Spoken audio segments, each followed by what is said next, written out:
하나오션 2026년 상반기 실적을 스루풋 회계로 분석하고 연말 매출 및 손익분기점을 예측해 보도록 하겠습니다.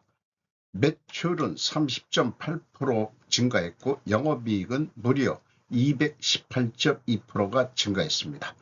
포괄 가공비 배부 재고자산 회전율은 연간 2회전으로 예상되고 PBR은 3.84 상태입니다. 분석 결과 재고 및 계약자산 회계 불투명하다고 말씀드릴 수 있겠습니다. 구독, 좋아요 부탁드립니다.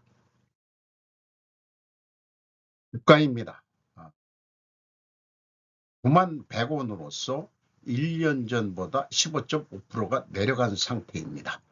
PBR은 3.84로 이것도 161%가 내려간 상태입니다.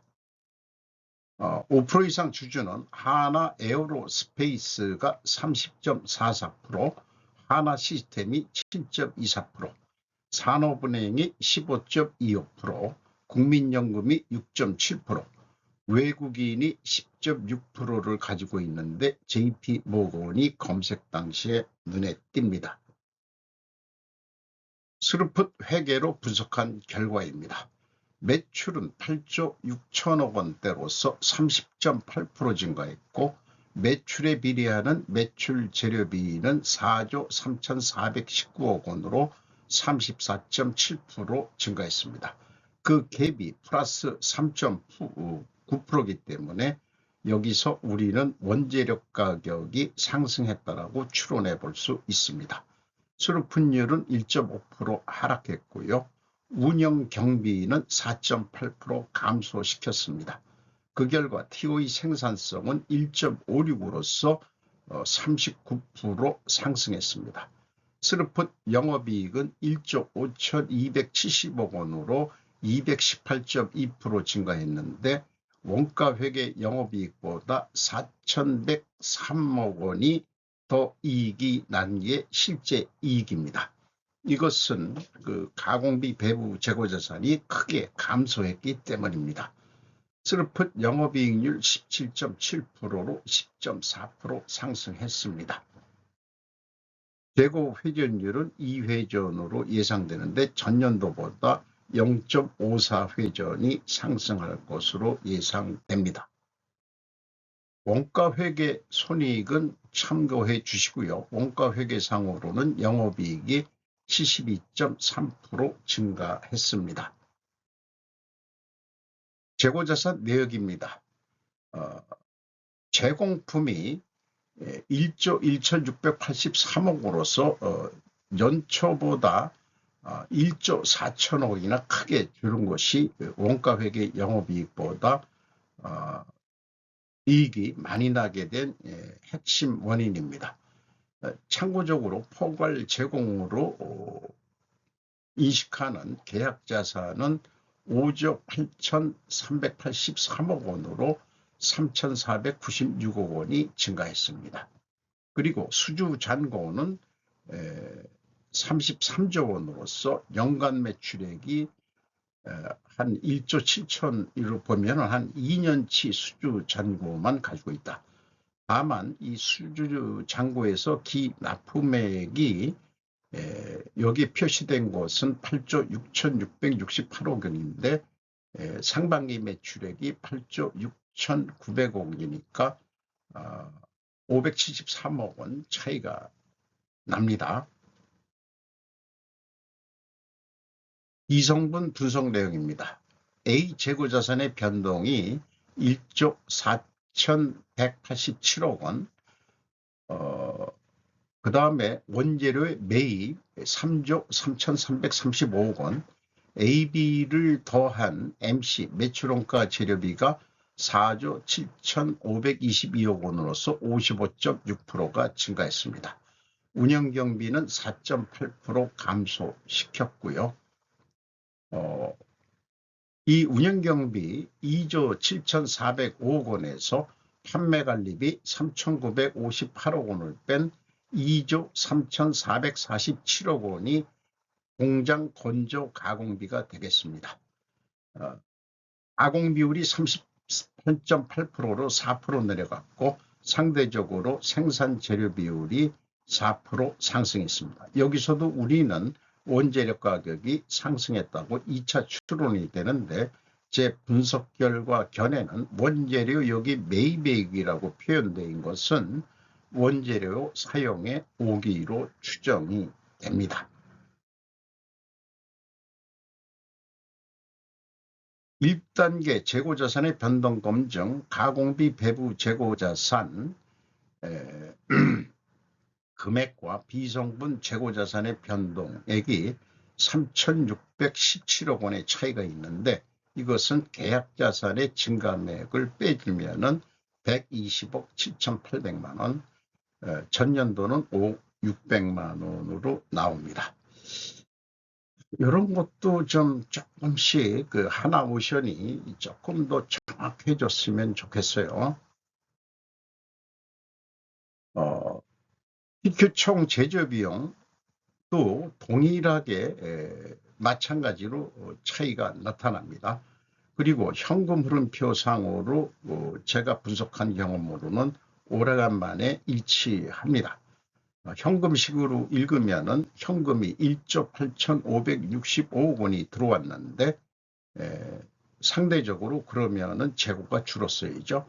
1조 4,288억 원이 줄었습니다.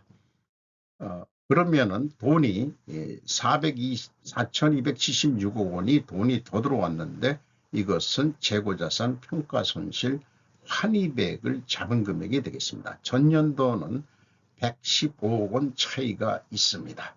그러니까 많이 재고자산 회계가 개선은 됐다. 계약자산은 좀 다릅니다. 계약자산은 차이가 아직 많이 있습니다. 원가 회계하고의 영업이익 차이 4,103억 원은 가공비 배부 재고자산 제공품이죠. 그 줄어든 금액에서 가공 비율을 곱하면은 그 차이가 검증이 되겠습니다. 포괄 제공 포함입니다. 이것은 인건비 6,419억 원으로 7.2% 증가했고 직원 수는 11,086명으로 568명이 증원이 됐습니다. 조선이 잘 나가서 그 직원 일자리 창출에 대해서 감사하게 생각하게 됩니다. 연간 평균 임금은 1억 1,580만 원 1.7% 상승할 것으로 예상이 됩니다. 영향평가지표로서 재고 회전율이 상승했고 슬픈율은 떨어졌습니다. 이렇게 역방향이면 일단 분식회계 개연성 가정을 세웁니다. 총 자산 회전율도 상승을 했습니다. 영업구매 평가지표로서 매출채권 수금속도 11.5회전 상당히 수금속도도 빨라졌고 매입채무 지급속도도 전년도보다는 개선이 됐습니다. 듀퐁 ROI 자본회수율 57.3%로 25% 크게 상승했습니다. 앞서 얘기한 대로 역방향 분식회계 개연성 가정을 세우는데 이를 반증하려면은 원재료 가격이 하락해야 되고 판매 가격은 인하가 되어야 됩니다. 그러나 우리가 1, 2차 추론에서는 상승을 예측했었죠. 그래서 원재료 가격 추이를 제시된 게 철판 섹션, 그 다음에 페인트 이렇게 되어 있는데 단순 평균으로 5% 상승했습니다. 이 원재료 제시 샘플 모집단이라고 표현된다면 전체를 대별하기는 좀 부족합니다. 배를 만드는데 철판만 페인트가 큰 비중은 차지하지만은 그 배관재라든지 엔진이라든지 또는 내장재라든지 들어가는 게 이것저것 많이 들어갈 거예요. 샘플 모집단을 좀 늘려야 되지 않을까 이렇게 생각하고요. 제품 가격은 이것은 실제 수주 가격이기보다는 세계 무슨 성급 뭐 이런 데서 발표하는 거로 대체하고 있습니다. 0.2% 단순 평균으로 상승했습니다. 그래서 결론을 내리자면은 한계가 있는 상황이지만은 원재료 가격이 하락하고 수주 판매가가 하락해야 되는데 원재료 가격은 상승했고 수주 판매 가격도 상승했는데 원재료 가격 상승률보다는 낮게 상승을 했으니까 상대적 하락으로는 인식이 됩니다. 따라서 한 50% 정도는 검증이 되지만 전체적으로는 반증 부적합이라고 표현할 수 있겠습니다. 현금 흐름 재무지표입니다. 1번 EAT 새우 현금 순이익 1조 683억 원 현금으로 벌었습니다. 두 번째 EMS 영업활동으로 유입된 돈은 6,529억 원이고 최종 영업외 손익 등 모든 사업활동을 통해서 유입된 돈은 3,582억 원이 되겠습니다. 당기순이익보다 실제 영업이익은 현금 순이익은 작은 거로 나타납니다. 자유현금 흐름입니다. 채권자 자유현금 흐름 마이너스 2,607억 원이라는 것은 회사에 돈을 더 빌려줬다는 얘기고요. 그럼에도 불구하고 이자부채 레버리지율은 44.9%로 감소했는데 이것은 투하자본이 증가했기 때문입니다. 주주 자유현금으로는 103억 1천만 원 약간의 이익배당 이런 거로 판단이 되고요. 캐펙스 자본적 투자는 5,189억 원이 되겠습니다. 납입자본 성장률 4.4로 올라갔고 이익잉여금률도 161.5%로 상승을 크게 했습니다. 재무상태표에서 계약자산이 좀 증가한 거로 되어 있고 재고자산은 크게 감소한 거로 되어 있죠. 그렇습니다. 그 다음에 캐펙스 투자가 돈이 많이 증가한 것은 종속기업 관계 기업 투자 아마 필리조선소 등 다른 또 설비 증설 이런 거로 투자가 된 것으로 보입니다. 부채 단기 차입금 722억 원 증가했고 장기 차입금 2,925억 원이 증가했습니다. 상반기 실적을 토대로 연간 매출액을 예측해 보도록 하겠습니다. 상반기 실적에서 단순하게 1 더하기 100% 해가지고 운영경비에서 스르풋 나누면 17조 2,189억 원이 예상이 됩니다. 스르풋은 매출 재료비로도 동일하게 예측해 낼 수 있는데 매출 재료비에서 1 더하기 100%에서 매출 재료비율로 나누면 동일하게 예측이 되겠습니다. 동일한 방법으로 작년도도 제가 그렇게 예측했다면 그 정확도는 13조 1,641억 원을 예측했었을 텐데 실제 결과는 12조 9,035억 원이다. 2% 차이 정도면 그냥 어여삐 넘어갈 수 있는 수준이라고 볼 수 있겠습니다. 그래서 실현 가능한 실행 계획을 세우기 위해서 좀 더 고려해야 될 바를 추가로 고민해 봅니다. 손익분기점 개념을 가져왔습니다. 전년도 손익분기점은 10.3월입니다. 그런데 올해는 7.7월로 당겨질 것으로 예상이 됩니다. 2008년 손익분기점은 7.7개월로 전년보다 2.6개월 앞당겨질 거로 예상이 되고요. 그렇기 때문에 매출 증가 및 영업이익 증가가 대폭 상승할 것으로 예상이 됩니다. 그래서 실현 가능한 실행 계획을 세워보도록 하는데 그냥 100% 가는 거로 했습니다. 그리고 계약 금액이 17조 3,670이라면은 요게 뭐 배 한 척당 가격이라고 톤당 가격이라고 비유를 해볼 수도 있습니다. 톤당 1,700, 367만 원이다. 이렇게 되면은 남는 게 320만 원 남는데 매출 달성 시기는 12.1개월로 1년이 약간 넘습니다. 그러면 이 12월 안에 할 수 있느냐? 할 수 있는 방법이 있을 거예요. 변동시킨 것은 없습니다. 손익분기점 7.6개월 이렇게 되는데 약간의 수치 차이는 있습니다만은 그래서 어떻게 12월 달 안에 다 끝낼 거냐? 재고 회전율을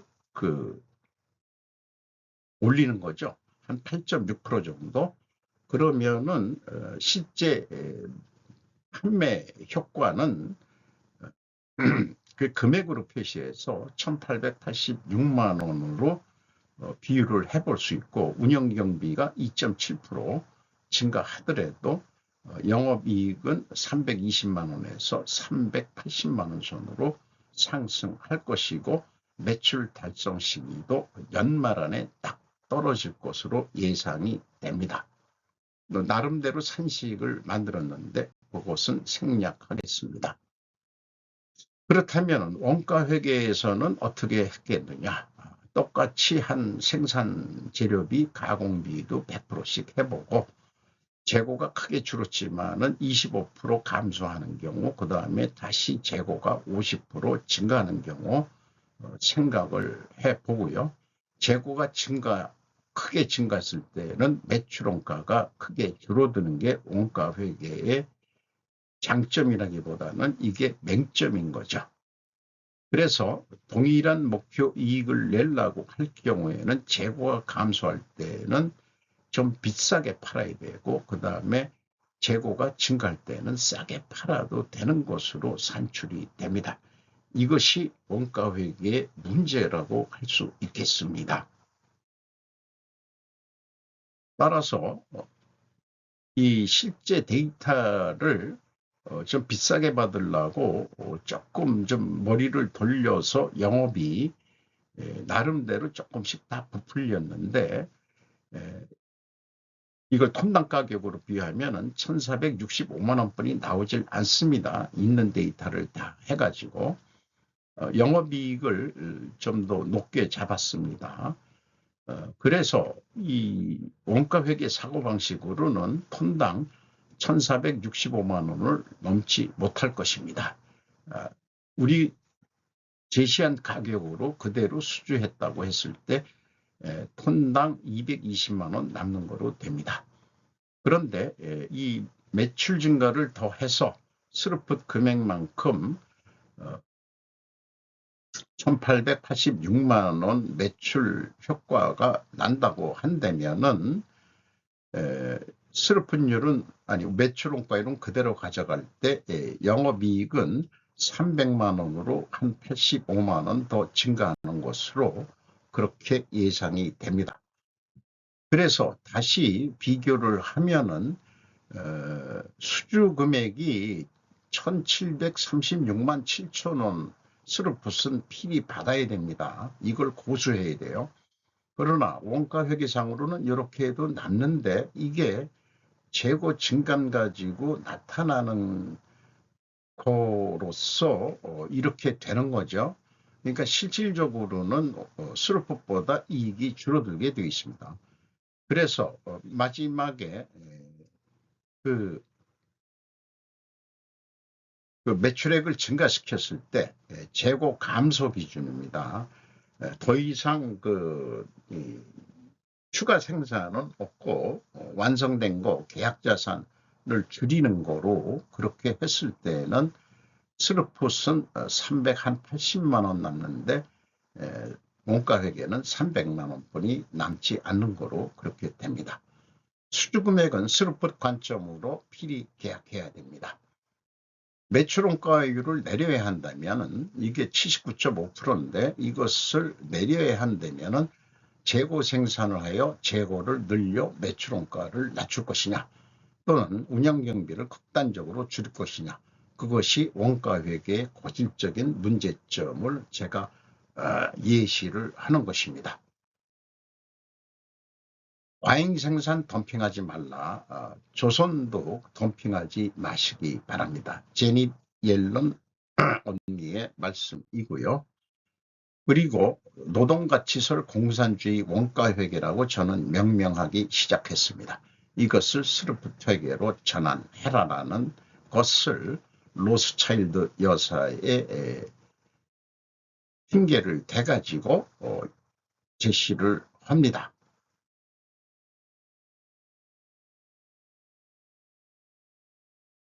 오늘도 좋은 하루 되시기 바랍니다. 굿바이.